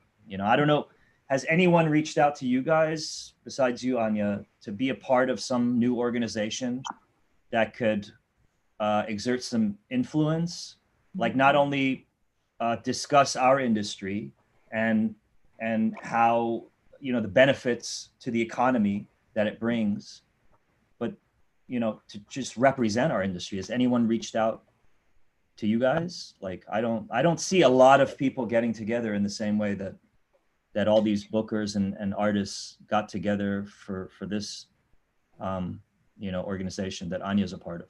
Yeah. As far as I know, that's the only thing I know of. Unfortunately, it was not happening. I mean, in Germany, we had like this huge stars from the pop industry, from Schlager, from everything. They wrote letters to big newspapers. But I was thinking, okay, why, I'm sorry to say it, Peter Maffay, Chris Bono does it. We have also some similar people. They're playing the same role. They could do it also. We don't have like a huge speaker, everyone is more like, has now all the problems with himself or herself, and it's really sad. But now it's getting, I mean, with the Booking United is an organization where we can help and where we therefore, and we get a voice, we get heard even from the politicians. But now they're all in the summer break, which makes us feel amazing, because they will come back until September, and no one knows how many people will survive until September, because there are a lot of people there. They will not make this, all the agencies. And the most funny thing is, in Germany, we get, of course, some support, we get some help, but this help is only for the company. For example, if you have a booking agency and you have like 10 people that work for you, and you can help them and they get help from the government, but you get help for your booking agency, but you can't pay yourself a salary. So a lot of people, they run the industry, their hands, they had a vision, they get a salary for their private lives because they can't use it, the help from the government, which is really, really absurd, and unfortunately. So, and now we are all suffering. And it's an insane thought that actually in this time, politicians go into summer recess. Also in the States, right? Like politicians just go on holiday now. Like, what? Wait a minute. Who's taking the helm? Americans don't go on, like people in America, they don't ever go on holiday. It's like a foreign concept. I never be a pessimist, but I was always positive, and I always thinking in this association that we can move some things forward. But now, since 2 weeks, I feel like really devastated. And then I heard they go all to holiday and they're going to talk about it in September. And that's crazy. It's a sad story, and it doesn't matter from which part or from which politics, especially in Berlin, like such a city. Who comes to Berlin? No one comes to Berlin to see the Bode Museum, they come to go or out. To go to the opera house. Yeah, but it's probably also not happening. I mean, maybe somehow, but they all come doing it because of the clubs. And so in what colorful life and the urbanist. Yeah. How have you made that case to the right people or the politicians in Germany via this association? And have they allowed you to speak on that topic, and have they listened, and what are their thoughts? Like, have they given you an audience or no? Did you get somewhere so far already, or is it all just negative so far? No. Everyone heard us, and there were a lot of people that were easy to talk with us. but there was no solution. And there are everyone says, okay, we have to talk to the other one, because in Germany we are like a federal thing. So then I was saying, no, it's not Berlin. You have to go to the whole countryside. So it was always kind of a other way to sneak out to give like a proper explanation. So we still have to wait until September until we get something. Wow. And but now we're getting more and more, and there is tomorrow there's like a demonstration, and we all take a part of it with all the people that work in the creative industry, and it means also like the technical guys, the road managers, the stage managers, everything. So because we're all suffering, and it's the whole industry, they collapse right now. And we built a society, or we built like a company, and now we are not working because we don't want to work. We are not allowed to work. And this is, this makes it even more strange that they want to help us now with like job center and helping things. And we already have an industry and build up our companies. So what is it like for clubs right now? Are in Berlin specifically, like are the government helping the clubs as well, or not really? Not really. I mean, there was this thing from the club commission, the United We Stream, which was a little bit, but it was like, in Germany, we say Tropfen auf den heißen Stein, which means nothing. Because all the clubs, they have to pay an incredible rent, and they're all suffering. And then there are some clubs in Berlin, they open up the little terraces and they sell pizzas and some sell coffee or whatever. And then I knew also clubs, for example, like Watergate, they said, we don't want to do this because we are a club. They're going to steal our identity, because when we're going to sell now food, it's not what we're going to do. And so it makes all no sense at the moment. And actually we have in Berlin, and this is the most crazy thing, I don't know if you have this in Frankfurt too, we have a law which is forbidden to dance, because, and we had this the last time, 33 or something. So it happened because Sisyphos and other clubs, they could open a terrace and they were allowed to play, to sell pizzas and to make like a restaurant. And then they have now the law, it's forbidden to dance. Can you imagine? But you can't do it outside. Are there any like ideas or solutions on the table? Because the solution can't be to just completely prohibit everything, because then, as we humans are, we're just going to do it anyways, and then illegally, and it's going to be out of control in anyways. Is there any idea? Last week I explained a little bit about the idea that the owner of Lehmann Club in Stuttgart put on a table, and about that too, right? Basti from Lehmann, the concept that there's a centralized ticketing system, where you just kind of like, you buy your ticket on your phone, it's directed to you, to which club you can go, you go in there, everything is like registered, and life could go on like this. I actually spoke to Basti today, and there's a lot of traction on his idea, as well as we all start to understand that might not only be a temporarily solution, because things might gonna stay that way for the time being. We always talk about some sort of virus that's going to come and magically like puts our life back in 2019. But more and more people, I think, start to realize that might not be the case so quickly. So we need to find solutions, and the solution can't be just to say like, don't dance. Like, that never worked in human history, did it? No, so is there anything in Berlin that ideas similar to Basti's idea? Unfortunately not. I mean, there is something what is going on tomorrow is at Watergate. They build up a virtual club. They build like a platform where you can go into the club, it's like a streaming platform, but you're going to meet people, you have social contacts, you're going to hang out with your friends. If you met someone, you can go with him to toilet and have a private conversation, but it's still not a real club experience. And of course, we had, as Booking United, also some concepts that we can do using now the summer, because it's now saying that outside it's not so dangerous than inside, that we're going to find just like a field or something where we do a production, and that we're going to have every Friday, Saturday, Sunday, maybe Monday, presenting a club and doing a show there. But it's nothing going on at the moment. There's absolutely some no go from the politicians. And it's additionally devastating to hear that they're going to go on holiday now. Like I just lost all faith in everything. What? I had a conversation with Dimitri from Tresor last week or 2 weeks ago, and he said, why are we not using, because sports is allowed, you know, and sometimes you go, I live close to a volleyball field, and then I see all these beautiful people with no clothes playing volleyball with one ball, and it's possible. So, and we were thinking maybe we can do like in the club, something like a aerobic like a sports event. We have to find some solutions. I have no idea. Of course, everything is happening in Berlin, and there are so many illegal raves now. But I'm not. It is absolutely understandable because the people have to go out, and we have all this frustration. We need the contact, and if you clubs are places where you have to let go, and this is so important for the whole society, and it's so sad.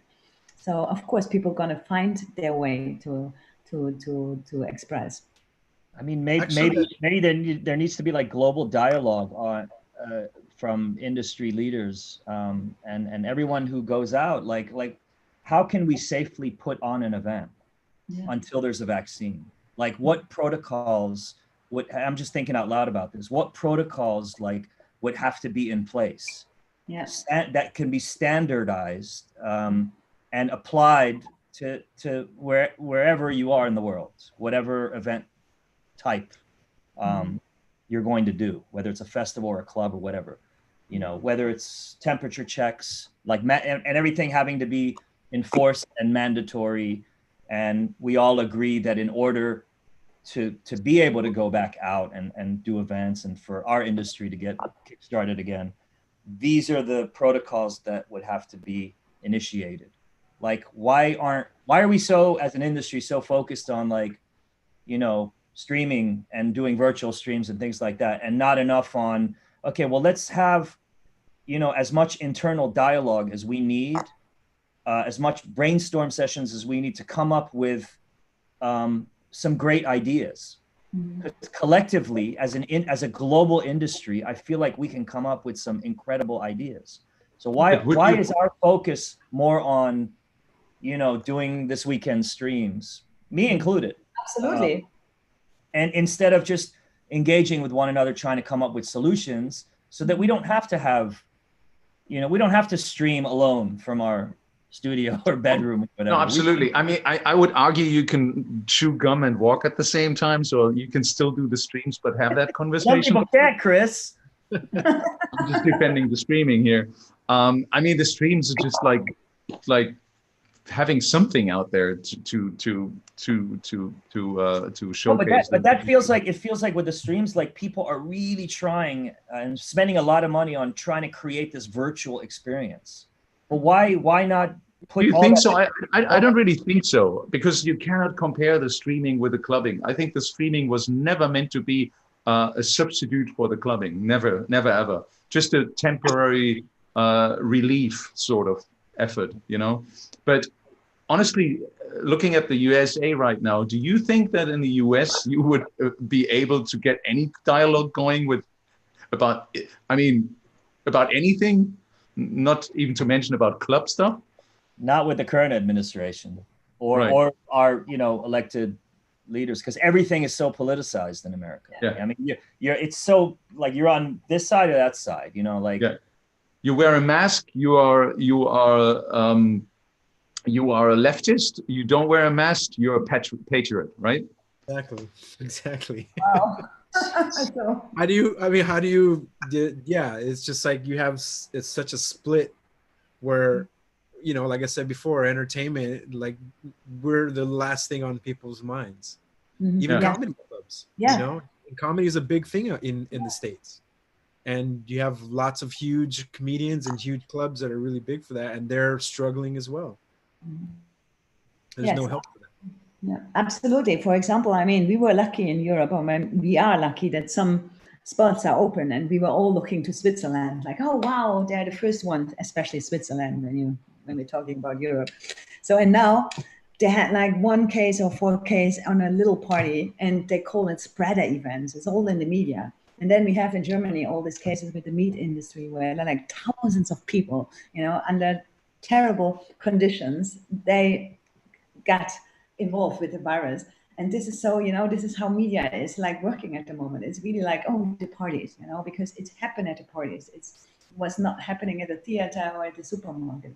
And now we get all this negative press, what we get before. And now even Switzerland is suffering again, which is sad. It's really funny in America because the media have now like created this narrative of like the virus is spreading because of young people. Young people who don't give a shit, and they're having parties, in their homes with their friends or whatever. It's really like the focus is shifted onto young people and their need for release in helping to spread the virus, as opposed to the elected officials who let it get this out of hand, by not initiating any like national mandates, of like, this is what we need the entire country to do, and it's going to be enforced. We're sorry that you feel like it infringes on your First Amendment rights or whatever, your freedoms, but this is what we're going to have to do as a collective society in order to get past this difficult period. We need you to work with us. Unfortunately, someone like, Trump and his administration, it's very difficult to have rational thought and dialogue, and the media tries. But how is it in the US? How is it? I'm sure you're. Do you have also some illegal parties, raves, like we have in Europe, where people give a shit? Yeah, there was one in LA recently that we were passing around the article. There are some happening. I don't really know much about them, but I know for a while there was a lot of illegal parties in like the Hollywood Hills and like mansions, like mansion parties with all the rich people. That's nice. So they would throw these big parties, but apparently the police cracked down on those. But I'm sure, I mean, the thing is, like, California itself is a big state. We have desert, we have forests, we have mountains. I'm sure there's people doing parties. I am just not in the know. So I'm sure it's happening for sure. And do you have any perspective for clubs? Sorry. Yeah. Do you have any perspectives in the US for clubs, and do you get help, or does the clubs get help? Honestly, not that I know about. I don't think so. Yeah, it's just the entertainment world is really the last thing. I don't even think they're helping like Hollywood out, as far as I know, film companies and stuff like that. Yeah. So Anja, do you give us some hope, please? Some hope. Do you have any light on the end of the tunnel when it comes to the Bookers United Association and the whole organization that's behind it? Anything that we can? No, of course we are fighting for all the things what we wanted, and we are constantly talking with the politicians, even if they are on holidays now. And of course, I mean, I would love to give some hope, but today was not such a hope day. Now, of course, we are there and we have a voice, and now they hear us and they know what kind of industry we are, because we are such an amazing part and we're making so much money and we paid so much taxes, especially in Germany. They even had no idea. Sometimes when you talk to politicians, they have no idea what agencies are doing or what even DJs are doing. This is like really, really crazy. You have to really start from scratch, and then they understand what it means and what kind of business is standing behind and what kind of culture.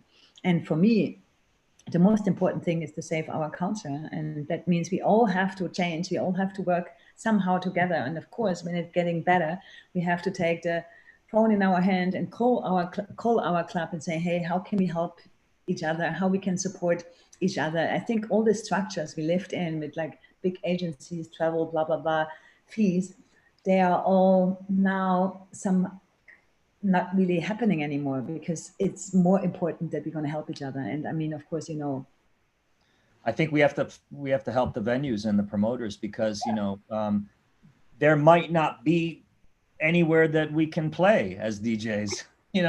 everyone might go out of business if this goes on for too long. So actually, Justice just sent us a link for the National Independent Venue Association. I guess there is something going on in the States. Yeah, good.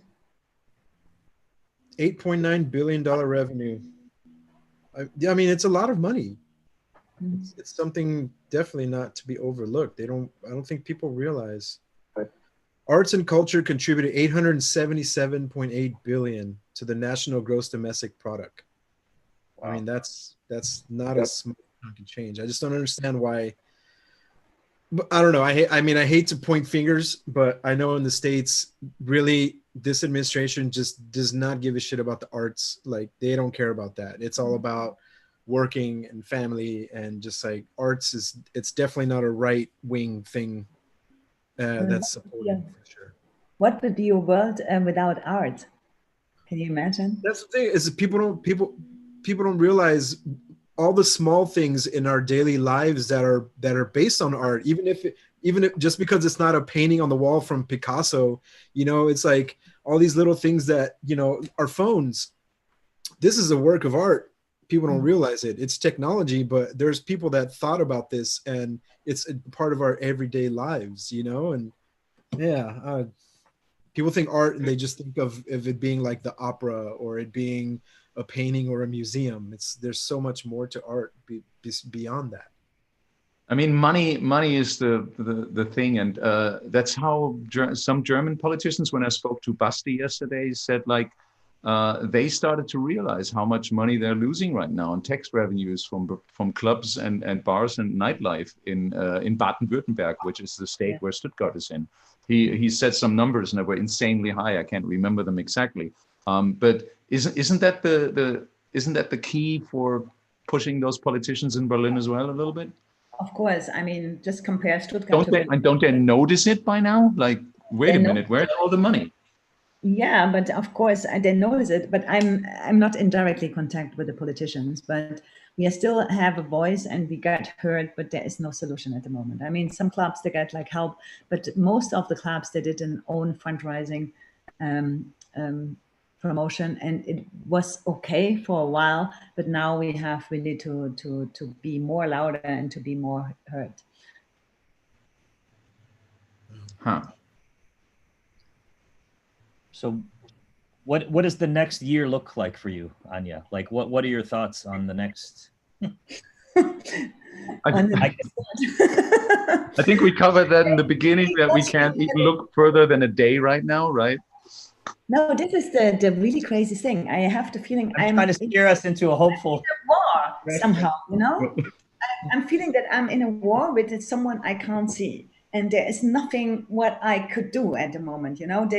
I'm in the situation, there's nothing I can do just to survive and to make short solutions and decisions about it, which is also good. And of course, it has also some positive things out of it. But if we came to this deep talk, what we've been in now recently, it's for me like terrible. I don't want to think about it because I want to have my life back. And I'm working really hard on this to get my life back and to be happy and to play my music. And I did not stream at all.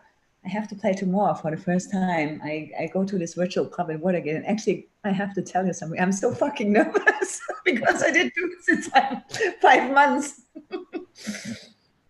You'll be fine. Okay, thanks. You'll be fine. Yeah. We actually have a question from the audience and to talk about a little bit the old times again. And since we mentioned in the beginning that you're also a mother, the Vincent on HCKR was asking, is it possible to combine private life, kids, family, etc., work life, touring all the time in the DJ scene? Does a man have another perspective on that than a woman, and vice versa? So I think we both can talk about it. We're both, I'm a father, you're a mother. Those guys on my left side, they're just DJs. Oh. Sorry, guys. No kids. What's your perspective? How was it for you becoming a mother while you were like touring and everything? Honestly, it was probably the same like every other mother. They have to go to work every day. But of course, it was quite difficult to leave the child. But I had an amazing help, and without a team and a family, it would not work. And like I said in the beginning, it was now because we are constantly together. So I now miss the time where I could go out for a weekend. So it was always good for both of us that I had to leave. But you can't do it only, you can do it only with a good team and a good help of friends and family. And I had this, thank God. You know, I saw a post of a friend with the idea that you can just ask like 4 or 5 of your friends. They dress up in PPE and the protective equipment. They ring in your door. Nobody recognizes them, and they then tell your family, "We have to take this person for 14 days into quarantine." And then they take you on a fishing trip or something for 14 days. And then 14 days you come back later and you're like, "Oh, I'm fine. The test was negative." That would be a good solution for some. Maybe, yes. I saw a post like, "We're here to pick you up." That would be one solution for those people who are. You? The question is always really curious because everyone asking this question is always to the mothers in DJ Live, and I'm not alone. There are a lot of great women. There are also mothers and DJs, but no one is asking you this question probably in an interview. So you have to answer this too. How is it for you as a father? Yeah. Because you always were touring quite heavily, and you see your daughters growing up so much. Yeah. It is definitely a different kind of father than your regular father that goes to work during the week, because you're mostly home at work days, not always, but mostly. So, and you're missing out on the weekends with the kids. And that was kind of the hardest thing. So when they were in an early age, they're 10 and 14 now, and they live a little bit further away since February. But in their earlier years, I started to realize I have to take weekends off to be with them on weekends. So I was like, I need to take, let's say, 4 or 5 weekends off in the year to just have weekends with them. The weekend with the kids is a different idea than just spending time during the week. But it is, I mean, obviously this job is a strain on your relationship. And it is especially when kids are there, because I was very focused on my kids. So when I came home, it was just like kids, like nothing else, just kids. And that kind of ends the relationship that you have. You know, it's just, you can't handle everything. It's just impossible. And you have to be honest about it. And I was always honest with my kids. Like, I have a weird job, kids. This is what I do. There's other weird jobs in the world out there, but you know, I think it matters very much, not necessarily the amount of time that you spend with the kids, but what kind of role model are you for them, you know? And everybody has to find their own way with this. And it is definitely not easy. But I do believe somehow as a mother, because kids, especially in the younger age, are so focused on their mother, that for me, you know, for me, the child was born. For me, it was easy 3 weeks later to go on a DJ gig. As a mother, that's a whole different thing again, you know. But I think that's nature, you know. We just have to deal with it and accept that. I remember a really funny story. I'm sorry that I'm going to tell this, because we've been, I don't know, it's 10 years ago. We've been together to Formentera with your family and with my family, with the kids.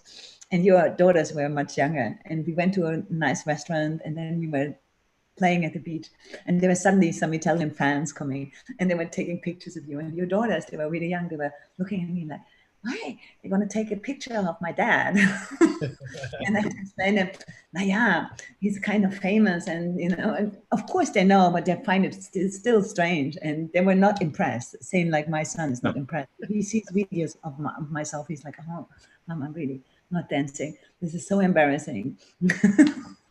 But I tell you one thing, my oldest daughter is 14 now, and she recently mentioned to me, you know, Daddy, I somehow start to think that you actually have a cool job.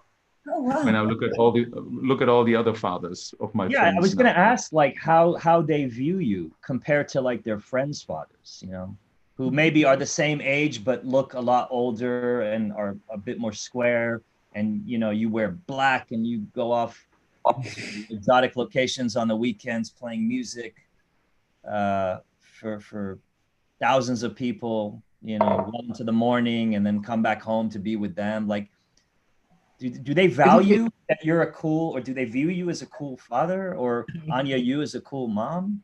Like, I think they because I always told them that when we went on nice trips, I took them to LA a lot. David knows them. That this is only possible because of my job, because of all that travel. So we have this downside that you don't really see me that much sometimes. And when I'm home, I'm a little tired. But the upside is that we get to see a lot of great places, and we're privileged in different ways. When I took them to gigs, sometimes open airs, where they're standing behind me, then they were more a little bit like ashamed and like, oh my God, what is he doing there? Like, why is he dancing so weirdly behind these decks, and what's going on? And I think that's kind of leveled out, as I just said, that my oldest daughter is just starting to realize, maybe I'll, like, my own reputation in school starts to be a little bit cooler now because I have this dad who's a DJ. And that changes over time, but I think that's different for everyone. They're very, let's say, the best way I can describe it is like when I'm in the car with them and I'm driving a little too fast, they're the first ones to tell me, Daddy, you're driving too fast. Like, it's that relationship, it's like, sometimes I think they don't really, they're more mature than I am at times. Is that the same with you, Anja? Yes, especially when we had the lockdown and the first week, they closed down all the playgrounds, and I, as a rebel mother, I was like, hey, come on, let's go to the playground. And I was going over the thing. And my son was like, no, it's closed. We can't go. And I was like, hey, what the fuck is going on? Yeah, what's going on with the young generation? Yes, my God. I mean, I like a little bit crazy. I'm missing this. And actually, he always find it really embarrassing what I'm doing. And of course, now, I don't know if you probably, and probably you're going to play. There is this big Minecraft festival, this computer game with all the kids playing. If you are 8 to 12, you are on Minecraft. And they have. I saw a flyer with like 8,000 DJs on it. Yeah. I try to be on there just because of my son and about his friends in the school class, because I want to be the coolest mother. And he was like, please don't do it. He was like really taking me away from this. And I just want to make a good impression for him and his friends. And that is where it's paid for.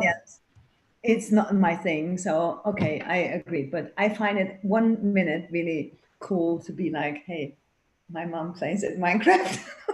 That is the moment. I actually had that moment last week when somebody told me that a remix of mine was featured on one of the episodes of 13 Reasons Why, I guess is the show called. 15 Reasons Why? Does anybody know that show? 13 Reasons Why? I think it's 13 Reasons Why. I've heard of it. 13 Reasons Why. And the remix was on there. And it's apparently very popular amongst 14, 16, 15-year-old girls. Mm-hmm. And I remember my oldest daughter was on the phone, like texting everyone, look at that. It's like, and she's like, finally, I have something good out of this.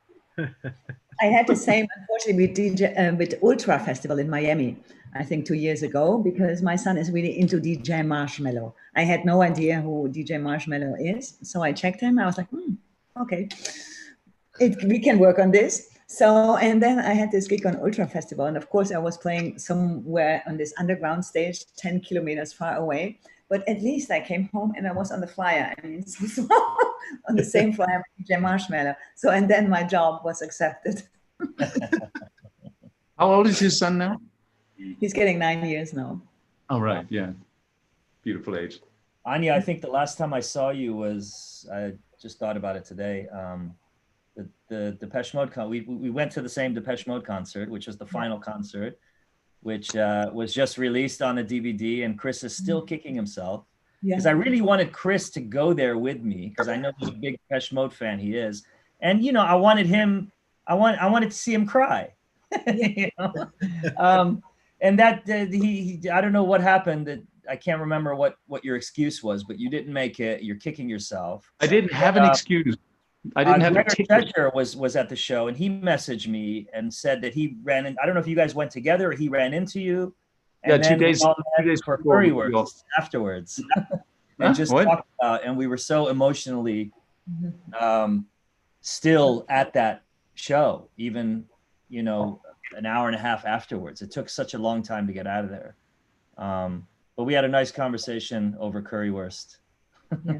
And probably Chris is not eating currywurst. This is the reason why he didn't come. Yeah. Honestly, I always was curious to know, because I know Chris is such a huge fan and he has such a passion for Depeche Mode. And when he released his album, The Mute. So for me, sometimes when I'm really doing something for my idols, I'm like I couldn't do it actually. So I wanted to know how he could do it. If they would ask me if I would release something on their label, I would probably no. So how was it for Chris? Well, let's put it straight. Mute is not really the label of Depeche Mode. It's Daniel Miller's label, and he discovered Depeche Mode. Yeah, but Daniel Miller is still like Daniel Miller. I mean, I have to pinch myself seriously every day, because actually in the album now, Daniel is actually a co-producer. So I even have to pinch myself even more. I have no idea. I have honestly no idea. The only thing I can tell you is that every time I met Martin Gore, I couldn't form a sentence. It was just impossible to say something. I would be just standing there like, yeah. Do you want a beer? Knowing that he doesn't drink alcohol. And then water, I'm just leaving. So it's not, it's still pinching, but it's, yeah. I don't know. It's so funny. I saw Depeche Mode for the Black Celebration Tour in 1986 here in DC. And I believe it was maybe 2 or 3 years ago, I was in Copenhagen staying in the same hotel as Depeche Mode. They had a show that night, and I was doing Distortion Festival, I think that's what it was called, the next day. And, judging by all the people that were outside the hotel, I realized, okay, Depeche are staying there. And it looked like they were ready to go to the venue. So I went to check in past all the people and checked in, and clearly they were staying there because I asked the bellhop who was helping me. And I wasn't able to go to the show. But the next day when I went to the gym, there was a guy, the gym was really small in this hotel. There was one other person in there on the treadmill, and I didn't really pay attention. I just kind of went in and grabbed a towel and got on the treadmill right next to that person. And as I started up and put my headphones in, out of the corner of my eye, I could make out the silhouette of Martin Gore.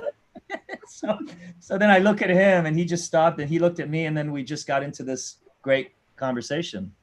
And talking about Daniel, I'd met Daniel a few times by then, booked him for an event. But I was just thinking about how my life came full circle, Right. I saw them before I even thought of having a career in this music, but it was those experiences that helped shaped who I am today as an artist, and pushed me in that direction. So it's an amazing feeling to be able to be in the presence of that thing that was the initial spark for you to want to get into this industry. Anja, you're a professional interviewer because of all your radio experience, obviously. What is your favorite band? Have you met them, and how did you react towards? Like, is that the same thing that everything does? It's Depeche Mode, and I couldn't say a word if I gonna met them. And then, of course, also The Cure. I come from the same generation, and I saw them recently 2 years ago, and I was so surprised how Robert Smith still can perform and sing about his voice and everything. This was really great, and this was my time. And of course, I had also some experience. I came from the times from Nizza app and all this, This, of course, I met them back in the days because they were doing some projects with Terence Fixman, and when you met them, sometimes Yeah, it's a kind of a different story, especially when it's your band from your childhood or what you really love. So Yeah. I had some weird experience. I don't want to meet him. Actually, I can't do this. Yeah. Sometimes it's better not to meet your idols. Yes, You know, no. Yeah. you hold them in such high regard, and you have this image of them, and then because I've been fortunate enough to meet certain people that I loved as a teenager, and And yeah, did they hold up to the getting, idea? huh? Did they hold up to the idea you had about them? Some yes, some no. But I try to take it in stride. I mean, I try not to judge. Like, you know, everyone's got an interesting trajectory in their career, and we see from the public side, we see what they want to project. We see what we see on you know, kind of the image that they're projecting. We don't know what's going on behind the scenes with them, and we don't know how they think and operate and all that other stuff until we actually, you know, are face to face with them and get to know them with time and things like that. But it's a nice feeling regardless. Yeah, some people say like never meet your heroes, because yeah, I forgot what the saying is, but it's like that. Yeah. You see them as, like you said, their artist persona, then you meet the real person, you're like, oh, you're just kind of normal. So you kind of lose that mystique about the person, you know. Yeah. Whoever had that idea about us, we've completely destroyed that idea since 15 shows, I think. No, thanks the red wine. Cheers to that. Dave, how was it with you? Did you like Depeche Mode? You were a fan, David? I grew up mostly on like hip hop music in the beginning, and got into dance music immediately after that. So like I liked rock music and not so much the new wave industrial stuff. It just wasn't a part of my upbringing. Mm-hmm. But I've never met anyone like famous like that, like a hip hop or rapper or band member or anything like that. So I don't know, maybe it's a good thing. But I've met DJs, and I've actually had DJs in my house, or I've worked with DJs that I grew up listening to, which is, to me, it's still mind blowing. You know what I mean? So yeah, I guess in that sense, there's that, but not like rock stars. I've never met a rock star. I met Daniel Miller once at Berghain. That's about it. It was a pretty interesting experience. Daniel is one of the sweetest souls on the planet. He's just such an amazing person. Super nice guy. Oh, it's but amazing, it's random. Like, I don't even think it was I think he was just there. He was just in town. And I was just sitting at the bar with a couple of friends, and someone was like, hey, you want to meet Daniel Miller? I was like, what? Is he here? He's like, yeah, he's just hanging out. Or maybe he played earlier in the morning. I don't know. He was on one though. Like, he was partying. It was pretty funny.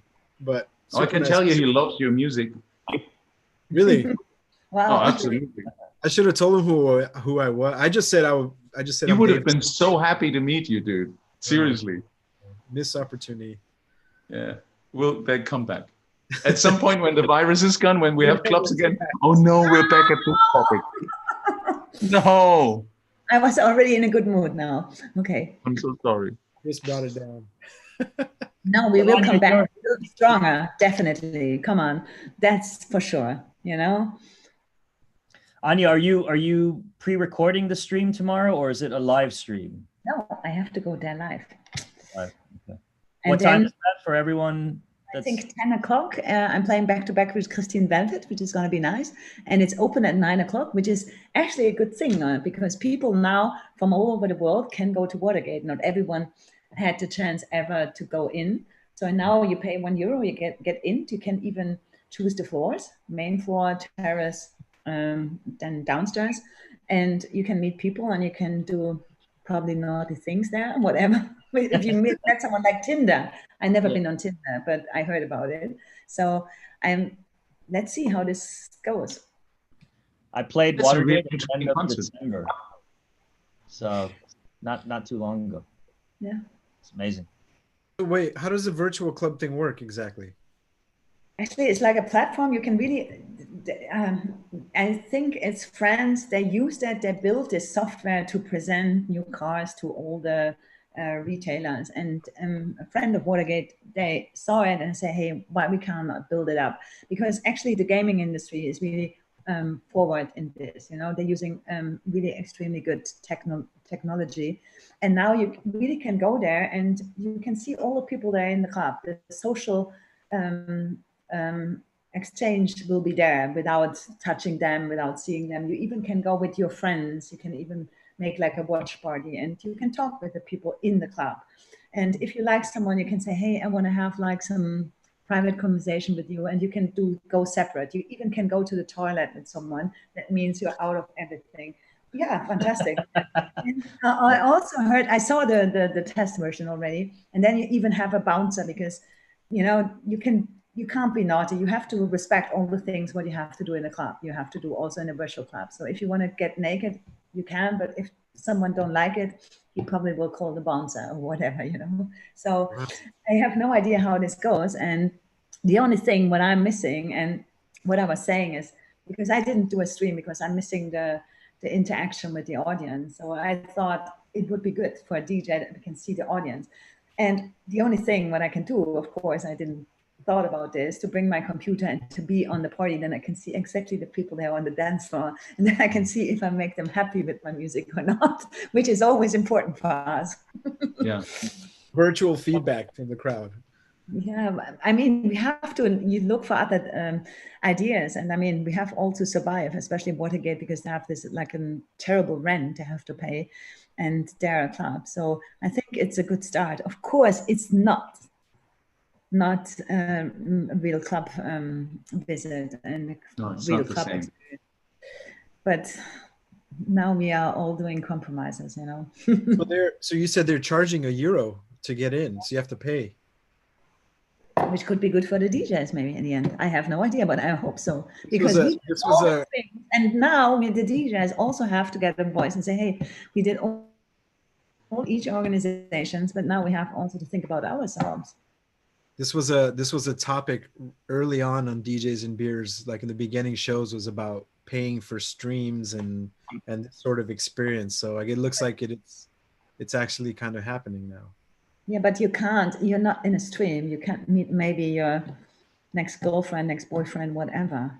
Yeah. Or you can funny people. I have no idea. But I think somehow you have to, I mean, all the streams we did, or the most of us did, there were anyway a fundraising for something, you know. Interesting. And now it's for the scene, or for the clubs and the DJs, which could be good. So is it the whole weekend? Or is it only tomorrow night? Only tomorrow. It's for tomorrow the test. I don't know how often they're going to do it, but probably if it runs well, I mean, people can come from all over the world, and everyone has an experience in a Berlin club. So it could be also funny when you suddenly met the guy from Brazil you met 7 years before in Watergate or whatever, you know. This could be good, and the good thing is everyone gets in, which is not normal in Berlin. We should all go on. Or go in. And this is going to be your first stream since the lockdown, essentially. I didn't like it. I couldn't do it because I missed the interaction with the crowd, and I couldn't stay there. And I mean, I'm coming from radio, and actually, for me, it was not making any sense because I have my weekly radio show, which is going online. And then I did the talk show, and then I was like, why should I do this? And now this is for me the first time that I can give something back, and that I can see the crowd, and that there is something going on. And yeah, now it's time. Well, I would consider your radio show also a stream in that respect, to be honest. Yeah, I never did this live because I don't like it, and I just recording it and then I put it online. I hate to sing. But the thing that I missed most with my streams is seriously like seeing the faces, looking into the faces. Yeah. I don't think you care, dude. 8 hours in headphones. Anja, he does it in headphones with nobody there. Okay, nice. It's fun.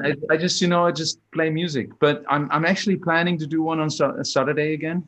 Oh. I'm not sure. I'm not saying it's going to happen because I kind of opened a can of worms. I sent you the pictures today, I have this half-finished studio just below this apartment here, which just below me, and I thought now I'm just going to use that space, and I got some material, and I built a DJ booth today. It's a very satisfying experience. I think every DJ has to do this at some point in their lives, like planting a tree. You build your own DJ booth, and so I built that today down there, and I hope I'm gonna get it ready and everything like done for Saturday. So, but on Saturday I'll plan. If I do it, I'll only do 4 hours. I start at 10 and I'll finish at 2. Period. Because it's gonna be a test run. If I'm gonna get it done anyways, but it's 48 hours from now on, and I don't know, and I want to do it all myself, it's just like I got all the bricks today. Huh? Are you playing reggae? Reggae? Yeah, so some dub stuff. No, that's Ali's here. Ali is the Sunday reggae DJ. But I like this idea to do something completely different. Maybe it turned into such a big thing that I was doing, like, in addition to the weekly reggae set on Sundays, I was doing, first it was like on Saturdays, like a clubbier thing. And then we moved it to Tuesdays. And then I just it wasn't making me feel anything. Like I wasn't looking forward to doing that as much as I was looking forward to doing the reggae thing. Because the reggae music was just taking me someplace else, which, music for me was always an escape from real life, and reggae became like it was always with me. It's always been a part of who I am and what shaped me musically, but nowadays it's become something more meaningful, and a bigger escape. So I just decided to focus on that. But I did my last reggae live stream on this past Sunday because I want to elevate the production quality a bit, and do something different. I think I've done 24 or 25 now.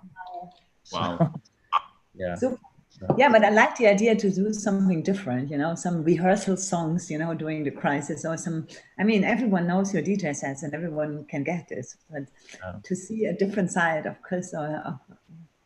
Yeah, totally. Well, listen, thank you so much for coming on the show. Everyone's looking forward to your first stream tomorrow, Watergate. Especially me. Take care of yourself and your family, and look forward to seeing you when this is all over. Thank you very much for inviting me. All safe. Before we leave, I really want to give a toast out because I got really sad news today again, and we've lost a really beautiful soul again today.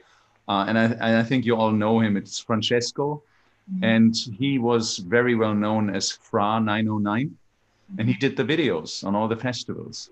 You remember who that was? Yeah, he sadly passed away. So I wanted to do a cheers on him. Rest in peace, Francesco. He was just always such a beautiful, amazing guy on the stage with his camera, with his passion about the filming. I think everyone who's watching has at some point seen a Fra 909 video. And it kind of really shocked me when I heard those news today. So I just want to give a cheers out to him. Oh, I didn't know that. Cheers. I didn't know the guy, but I know I've seen tons of videos on his YouTube. Wow. Yeah.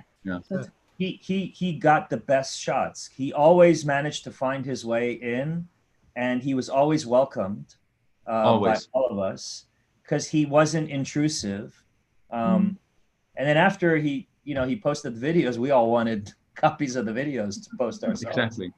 Absolutely. But he gains a certain kind of access that nobody else was able to get, and I don't know how he did it, whether it was through official channels or blagging his way in or what, but he sort of established a reputation for doing that, and then was embraced and accepted by all of us for that. He was just an extremely nice person.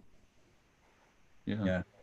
All right. Well, Well, Anja, thank you so much for all the info and everything, and thank you so much. Good luck with the Bookers United.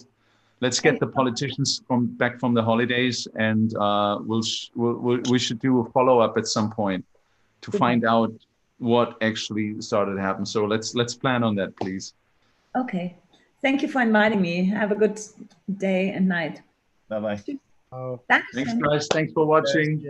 Thank you, guys. Bye. Ciao. Peace.